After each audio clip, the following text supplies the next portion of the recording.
Hiya guys, this week's leftovers were eggs, some salad bits, the last of my homegrown potatoes that have been in the fridge for 4 weeks, and a part open beetroot, along with a leftover bit of rhubarb crumble and custard.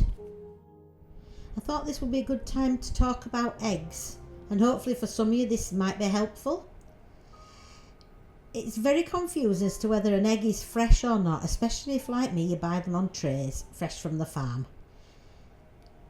And the simple answer is, if it floats, it's off.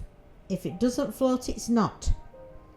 But to further clarify, sometimes an egg will lie flat on its side on the bottom. That means it's ultra fresh. Sometimes it'll stand on a point, but so long as it's still touching the bottom and as you press your finger on the top, it doesn't actually press down, then that's a fresh egg and it's just time to use them.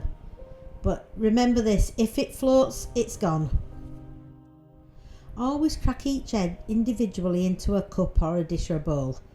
And we do this because that way you can check each egg. Imagine if you had a big cake mix and all the expensive ingredients and one egg happened to be bad and you tipped it in, you'd lose the whole thing.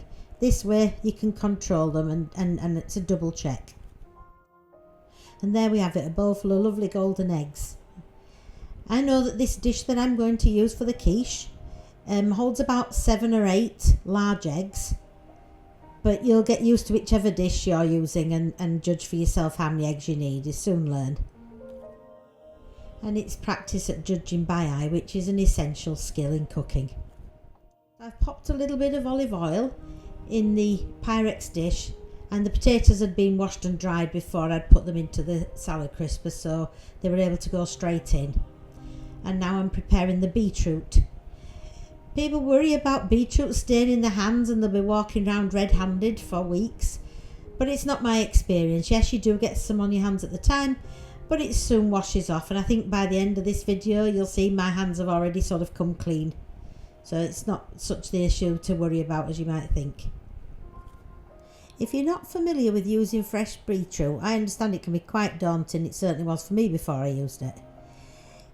If you think of it as like a swede or any other root vegetable that you've cooked with, and treat it accordingly. And beetroot is a superfood and full of nutriment, and it can look bright and attractive in a dish like this and really offset food that otherwise would be brown. So definitely worth giving it a go, and it's not a strong taste. It's quite mild and a good texture. Having queued up the beetroot in a size that I know will cook nicely in the same time as the potatoes, which is about 40 to 45 minutes in a medium hot oven. I just get my hands in and turn them over so that they're all covered in the olive oil, and then a sprinkle of some herbs and a little salt and pepper for seasoning, and they just go straight in the oven. Next I need to medium dice an onion, and I do apologise for where my camera has to stand, that being left-handed you can't quite clearly see this. I'm going to address this in future videos and see if I can show you a little better than I do here.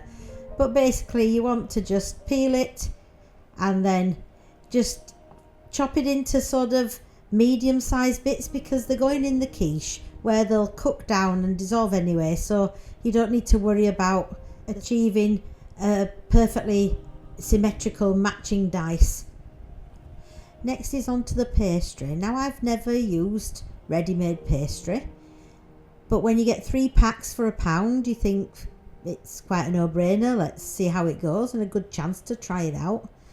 So I've floured my unit and I've rolled out the pastry, and I've got to say that was very easy indeed. So all you do when your pastry is rolled out to the thickness you'd like is you roll it around your rolling pin so that you can lay it across the dish as you see here. Now the current thinking is that you just leave all that ragged pastry around the edge and cook it, because in case it shrinks then you just knock off the overcooked bits and get a smooth edge in, but I'm too mean for that. I have another use for that pastry, so I do it the old-fashioned way and hold it up in one hand and trim round with a knife. And this is the pastry that otherwise would have got wasted, and I'm going to put that to good use. So here we are with a lined dish, and I think you could see that didn't take very long and it was pretty easy. So I'm so far impressed with the ready-made pastry in that respect. It was a very big time saver. Right, back to the filling.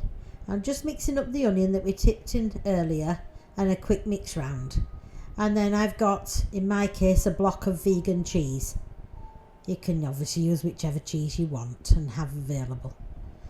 So I'm grating 3/4 of the cheese into the mix, and I'm keeping the little bit back at the end to grate over the top so you get a nice crispy golden top that looks good.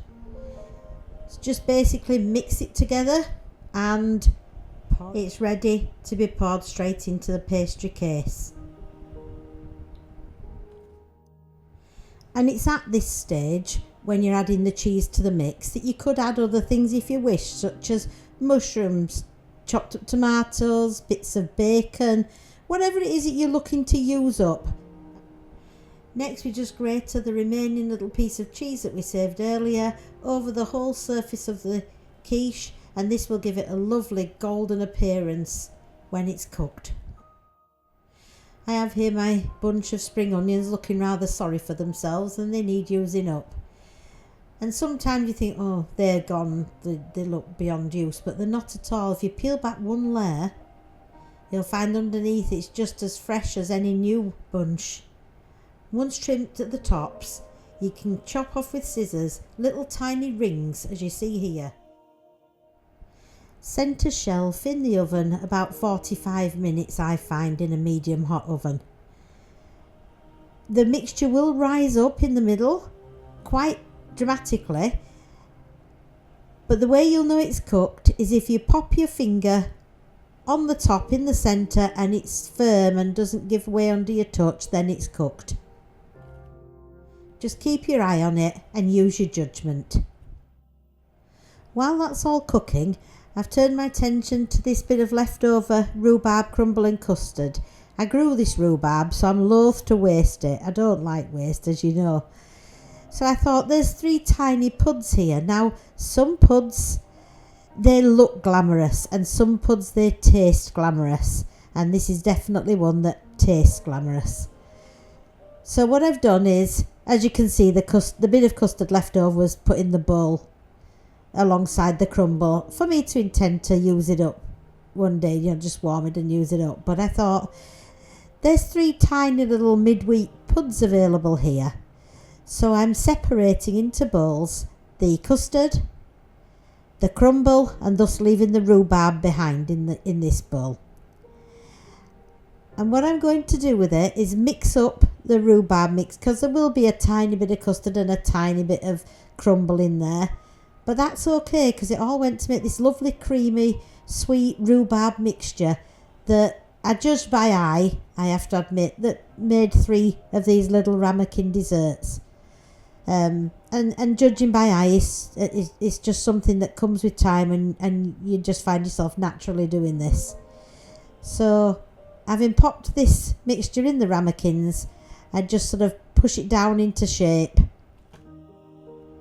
and then I add a layer of custard, which does sit in a layer as you cook it, and then the crumble mix on top. There wasn't a great deal of crumble mix, but it was just enough to give me the topping that I needed. A heaped teaspoon of this lovely demerara sugar over each one, and that's then complete and into the oven to bake for about 15 minutes, that's all. On the top shelf to get a lovely crispy toffee-like coating built up. Whilst all that's going on, I'm wanting to use up these salad bits, and as you see, some have seen better days or awkward shapes or part used. And as I go along, I'm taking this opportunity to fill up my plastic tub for the fridge. It needs a good tight fitting lid, and I line it with a piece of tissue, and this way any remaining salad will keep much longer than just in its whole pieces as it is now. Plus it's very easy, when you're in a rush you can just open the lid and get out some lovely fresh salad to pop on your plate in a matter of seconds. A great time saver in the busy midweek days. Shredded lettuce, yellow pepper, red pepper, cucumber, celery leaf and spring onions later. it's time to lift out my potatoes and beets from the oven, and they look great. And here's the quiche, looking golden and lovely, though I must say the ready roll pastry has pulled away from the sides and shrunk a little. You can see that the quiche lifts out beautifully and slices readily, and you can also see the depth of filling to pastry ratio that I think is ideal. And the beetroots are looking glistening and a lovely plum colour. And here's my puds as well, all out of the oven at the same time. And as you can see, you've got this lovely toffee texture on the top. And cutting into it was a delight. And though it's not always easy to see, it did stay in its nice 3 layers. I wanted to show you just how easily, with the edge of a fork, that quiche yields, as do the potatoes. And you can see they're soft and fluffy and beautifully cooked inside. And the salad, I must say, surprises me how lovely and crisp and fresh and attractive it is. And as you can see, the beetroots really do glisten, and they gain a lovely sweetness as they cook, and they're really quite a delight to eat. And this dish can be used hot or cold, and it's just as nice either way. All that remains is to thank you yet again for watching my video, and I really hope that you've found it interesting and insightful, and that it's got your imagination going to make the best of your own leftovers. Thanks for watching, and remember, your leftovers really are golden.